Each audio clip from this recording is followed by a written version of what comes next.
trading မှာ order block ဆိုတာဘာလဲ valid order block နဲ့ invalid order block တွေကိုဘယ်လိုမျိုးခွဲခြားကြမလဲနောက်တစ်ခါထပ်ပြီးတော့ဒီ order block တွေကိုသုံးပြီးတော့ trade လုပ်ရတဲ့ entry type လေးမျိုးအကြောင်းဒါကျွန်တော်ပြပြပေးပါမယ်အဲဆိုတော့အရင်ဆုံးဒီ order block ဆိုတာဘာလဲ order block ဆိုတာက big player တွေရဲ့ buy sell order တွေအများကြီးရှိနေကြတဲ့နေရာတွေပါတနည်းအားဖြင့်ပေါ့နော်ကျွန်တော်ရဲ့ဒီ trading မှာကတနေရာကနေတနေရာကို market ဒီ movement ကြီးမားမားဖြစ်သွားတယ်ဆိုလို့ရှိရင်ဒီနေရာတွေဒီ big player တွေကရောင်းဖို့တတ်မှတ်လိုက်တဲ့စီရင်လို့ဒါကျွန်တော်တို့ကတတ်မှတ်ကြပါတယ်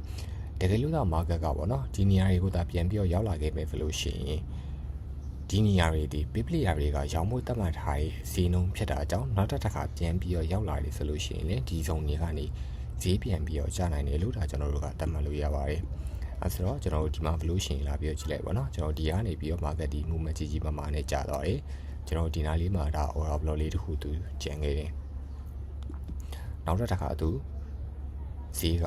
ပြန်ပြီးတော့တက်လာတယ်ဒီ order block ဆောင်ကနေပြီးတော့ဈေးပြန်ပြီးတော့ကျတယ်ပြီးတော့တစ်ခါပေါ့နော်ကျွန်တော်ရဲ့ဒီမှာ order block ဆောင်နားလေးကိုရောက်တိုင်းမှာသူဒီဈေးပြန်ပြီးတော့ကျသွားပါတယ်အဲဆိုတော့ဒါတွေဒီဒါကျွန်တော်တို့ order block နဲ့ trade လို့ရတဲ့ပုံမှန်ကြီးပေါ့နော်အဲဒီတော့ဒီ valid order block နဲ့ invalid order block တွေကိုဘယ်လိုမျိုးခွဲခြားကြမလဲဆိုတဲ့ဟာကိုဒါကျွန်တော်တို့တစ်ချက်လောက်ဆက်ပြီးတော့ကြည့်အောင်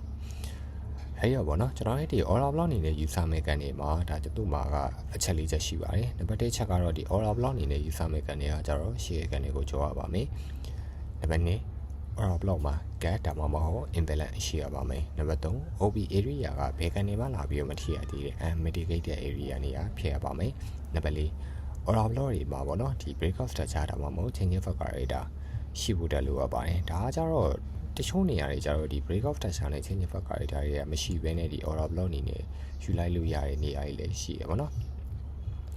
အဲ့တော့နံပါတ်1ချက် order block အနေနဲ့ယူဆမိကန်တွေက share ကန်တွေရဲ့ low ကိုကြောရပါမယ်အဲဆိုတော့ဒီကောင်ကကျတော့ဒါသူကဝေးဖို့တဲ့ order block ဆိုတော့ share ကန်တွေရဲ့ low ကိုကြောရမယ်ပေါ့နော်ရောင်းဖို့တဲ့ order block ဆိုလို့ရှိရင်တော့ share ကန်တွေကို high ကိုကြောရမယ်သဘောပါအဲဆိုတော့low ကိုကြောရမယ်တဘောကဘာလဲဆိုတော့ကျွန်တော်ဒီပါဘောနော်ဒီကောင်းကိုဒါကျွန်တော်တို့က our block ကနေနေယူဆမယ်လို့ရှိရင်ကျွန်တော်ရဲ့ဒီကနေဒီသူရဲ့ share ကနေကိုဒီနားလေးမှာသူဒီ take off ဖြစ်ထားပါမယ်ဒါဆိုလို့ရှိရင်တော့သူဒီ valid order block ဖြစ်ပါတယ်ဒီမှာဆိုလို့ရှိရင်တော့ကျွန်တော်တို့ကဒီကနေကို order block အနေနဲ့ယူဆမယ်လို့ရှိရင်ဒီကနေဒီ share ကနေကိုကြောခဲ့လာဆိုတော့မကြောပါဘူးဒီကနေလို့သူကဒီနားလေးမှာပါနော်တကယ်လို့ဒီကောင်းကို order block အနေနဲ့ယူဆခြင်းနဲ့လို့ရှိရင်တော့ကျွန်တော်ဒီနားလေးပါဘောနော်ဒီကန်ရဲ့လူကိုကြောခဲ့ရမယ်တဘောပါဒါဆိုလို့ရှိရင်တော့ဒီကောင်ဒီ invalid ဖြစ်ပါတယ်နံပါတ်2ချက်ကတော့ဒီ order block မှာ gap တမှာမဟုတ် invalid ရှိရပါမယ်ကျွန်တော်တို့ကဒီကောင်ကို order block အနေနဲ့ယူဆမယ်ဆိုလို့ရှိရင်တော့ကျွန်တော်တို့ကဒီမှာပေါ့နော် invalid IMB ရှိရပါမယ်အဲဆိုတော့ invalid အနေနဲ့ယူမယ်ဆိုလို့ရှိရင်တော့ကန်ရဲ့ number 1 2 3ပေါ့နော်ဒီလိုကန်ရဲ့3ချောင်းရှိရဆိုလို့ရှိရင်ကန်ရဲ့ number 1နဲ့ကန်ရဲ့ number 3နဲ့ခြားရဲမှာသူ့ရဲ့ high point နဲ့ဒီကောင်ရဲ့ low point နဲ့ခြားရဲမှာသူကနည်းနည်းဟနေတဲ့ပေါ်ပေါ့နော်ဒါကကြတော့သူက imbalance ရဲ့ပေါ်ပါ imbalance ကိုအသေးသေးသိချင်တဲ့ valuation တော့ကျွန်တော်တို့ကဒါထပ်ပြီးတော့လေ့လာရပါမယ်ဒီမှာ valuation တော့သူက imbalance ရှိအကြောင်းဒီကောင်ကြီးဒီ valid ဖြစ်ပါတယ်ကျွန်တော်ရဲ့ဒီမှာ valuation တော့သူရဲ့ gap ကသူက no gap ဒါမှမဟုတ် gap လည်းမရှိဘူး imbalance လည်းမရှိဘူးဒါကြောင့်မလို့ကျွန်တော်ရဲ့ဒီ order block ဒီ invalid ဖြစ်ပါတယ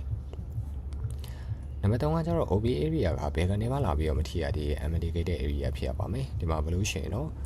ဒီ order block ကိုပေါ့နော်ကျွန်တော်ရဲ့ဒီ page ကနေမှလာပြီးတော့မထိရသေးဘူးကျွန်တော်ရဲ့ဒီမှာ valuation တော့ဒီ order block ကိုဒီကနေကလာပြီးတော့ထိပြီးတော့ဖြစ်တဲ့အတွက်ဒီနားလေးမှာသူကဘာ order မှမကျန်တော့ဘူးပေါ့နော်အဲဆိုတော့ဒီကောင်ဒီ unmitigated ဖြစ်ပါတယ်ဒီကောင်ဒီ mitigated ဆိုတော့ကျွန်တော်ရဲ့ဒီကောင်ဒီ invalid ဖြစ်ပြီးတော့ဒီကောင်ဒီ valid order block ဖြစ်ပါတယ်ပြီးတော့နောက်ဆုံးတစ်ချက်ကကျတော့ဒီ order block တွေမှာကဒီ break of structure ဒါမှမဟုတ် change of character ရှိတဲ့နေဆိုတဲ့ဟာပါဒီပုံကကျတော့ကျွန်တော်ရဲ့ဒီမှားတဲ့ဒီ trading မှာပေါ့နော်ကျွန်တော်ရဲ့ချက်မှာတွေ့ရတဲ့ order block တွေရဲ့ပုံမှန်နေနဲ့မှားနေရှိတဲ့ပုံမှန်တွေအကုန်လုံးဒါကျွန်တော်အကုန်လုံးထည့်ပေးထားတာပါဒီမှာပေါ့နော်ဒီမှာလာပြီးကြည့်မယ်ဆိုလို့ရှိရင်ကျွန်တော်ရဲ့ဒီကောင်လေး valid ဖြစ်တဲ့ share ကန်တွေကိုကြော်တယ် OB ရှိရယ်ပြီးတော့သူကဒီနားလေးမှာသူက unmitigated ဖြစ်တယ်ပေါ့နော်ကျွန်တော်ရဲ့ဒီနားလေးမှာလေသူက break of structure ရှိရယ်ဘယ်လို share တော့ကျွန်တော်ရဲ့ဒီကောင်ဒီ valid ဖြစ်ပါတယ်အဲဆိုဒီကနေလဲဒါသူက valid OB ဖြစ်တယ်share ကန်တွေကိုကြော်တယ် break of structure ရှိရယ် imbalance လည်းရှိရယ်ပြီးတော့ unmitigated ဖြစ်တယ်ဆိုတော့ဒီကောင်လေးဒီ valid ဖြစ်ပါတယ်အဲဆိုတော့ကျွန်တော်ရဲ့ဒီကောင်ကကျတော့သူက invalid ဖြစ်တယ်ပေါ့နော်ဒီကောင်ကိုလာပြီး OB အနေနဲ့လာပြီးယူလို့မရအောင်ဘာကြောင့်လဲဆိုတော့ကျွန်တော်ရဲ့ဒီကန်တွေကသူရဲ့ share ကန်တွေကိုမကြော်သေးတဲ့အကြောင်းပါဒီကောင်ကကျတော့သူက invalid ဖြစ်ပါတယ်အဲဆိုတော့ဒီကောင်ကကျတော့သူက valid ဖြစ်တယ်ပေါ့နော်ကျွန်တော်ဒီနားလေးမှာသူက take out ဖြစ်တယ်အဲဆိုတော့ဒီနားဟာကိုဒါကျွန်တော်တို့တစ်ချက်လောက်တိကျလာပြီးကြည့်ပေါ့နော်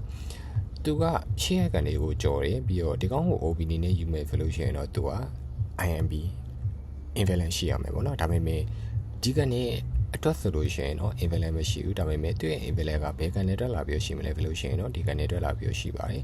အဲ့လိုရှိရင်တော့ကျွန်တော်ရဲ့ OB ကိုကျွန်တော်ကဒီကနေကနေပဲလာပြီးရှိပါတယ်ဒီကနေကရှေ့ကနေကို take out မဖြစ်တာပဲသိပေမဲ့ကျွန်တော်ရဲ့ဒီကနေက take out ဖြစ်ပြီးသားဖြစ်တယ်ပြီးတော့ invalid ကဒီနားလေးမှာရှိရဖြစ်တဲ့အတွက်ကျွန်တော်တို့ကဒီကောင်ကို OB နေနဲ့မရှိဘူးပဲနဲ့ဒီနားကနေကို OB နေနဲ့လာပြီးရှိပါတယ်အဲ့ဆိုဒီမှာလာပြောကြည့်မယ်ဘယ်လိုရှင်းလဲပေါ့နော်ကျွန်တော်တို့ကဒီ OB နေနဲ့ယူဆမယ်ကနေကကျတော့ share ကနေကိုကြောင်းမယ်ပေါ့နော်ဒီကနေကိုလာပြီးတော့မယူပါဘူးကျွန်တော်ရဲ့ဒီကနေဒီ chain ကနေဖြစ်တယ်သူ့ရဲ့ဘေးနားကကနေအတွင်းထဲမှာပဲရှိရဖြစ်တဲ့အတွက်ကျွန်တော်တို့ကဒီကနေကြီးတစ်ခုလုံးကိုလာပြီးယူရပါမယ်ဒီကနေတေးသေးလေးကိုလာပြီးယူလို့မရဘူး take off ဖြစ်တာရဲ့ invalid လည်းရှိရပြီးတော့ unmitigated ဖြစ်တယ် break off တစ်ခြားရှိရဆိုတော့သူရဲ့ rule တွေအကုန်လုံးနဲ့ guide ကနေဒီကနေဖြစ်ပါတယ်ဒီကနေမဟုတ်ပါဘူးafter ဒီမှာဘယ်လိုရှင်းလဲပေါ့နော် share ကနေကိုကြော်တယ် break off တစ်ခြားရှိရ invalid ရှိရဆိုတော့ကျွန်တော်ရေးဒီကောင်လေးဒီ failure order block ဖြစ်ပါတယ်အဲဒီတော့ကျွန်တော်ချက်ကိုတစ်ချက်လောက်လာပြောကြည့်မယ်ဘယ်လိုရှင်းတာကျွန်တော်တို့ founder ကပေါ့နော်ကျွန်တော်ဒီကောင်ကို order block အနေနဲ့ယူဆလို့ရလားဆိုတော့ရပါတယ်ကျွန်တော်လည်းဒီမှာလာပြောကြည့်မယ်ဘယ်လိုရှင်းဒီကောင်လေးဒီ share ကနေကိုကြော်တယ်ပြီးတော့သူ့ရဲ့ဒီနားလေးမှာသူက gap ရှိရဒီကောင်လေးဒီဒါသူ့ရဲ့ gap ပေါ့နော် gap လေးရှိရပြီးတော့ share ကနေကိုကြော်ထားလားဆိုတော့ share ကနေကိုလည်းကြော်ထားတယ်ပြီးတော့ break off တစ်ခြားရှိလားဆိုတော့ break off တစ်ခြားလေးရှိပါတယ်ဒီကောင်လေးဒီဒါကျွန်တော်တို့ break off တစ်ခြားအဲ့လိုရှင်းเนาะကျွန်တော်တို့အတွက်ဒီနာကောင်ဒီဒါ failure order block ဖြစ်တယ်အဲ့ဆိုတော့ market ကသူဒီကနေပြီးတော့ကြာတယ်ကျွန်တော်ဒီနာလေးမှာ order block ကျန်ခဲ့နောက်တစ်ခါဒီ order block လာပြန်ပြီးတော့ထောက်တယ်ဒီကနေပြန်စီပြန်ပြီးတော့ကြာတယ်ဒီသဘောပါပဲเนาะအဲ့ဆိုတော့ order block တွေနဲ့ထွေးလို့ရတဲ့ပုံမှန်တွေကကျတော့ဒီသဘောပါပဲเนาะ